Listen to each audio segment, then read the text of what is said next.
ಈಗೆಲ್ಲ ರೋಗಗಳೆಲ್ಲ ಇವೇ ಆಗ್ಯಾವ. ನಿಮಗೆ ಗೊತ್ತಿರಬೇಕು, ಜಗತ್ತಿನ ದೊಡ್ಡ ರೋಗ ಅಂದರೆ ಡಿಪ್ರೆಷನ್. ನಿಮಗೆಲ್ಲ ಗೊತ್ತದೆ.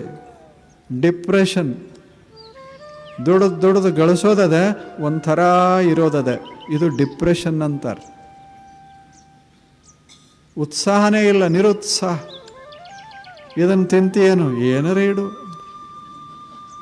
ಮಾಡೋರ ಗತಿ ಹೆಂಗೆ? ಪಾಪ ಅವರು ಎಷ್ಟು ಸಂತೋಷ ಪಡಿಸಬೇಕಂತ ತಾಯಿ ಎಲ್ಲ ಮಾಡಿಟ್ಟಾಳೆ.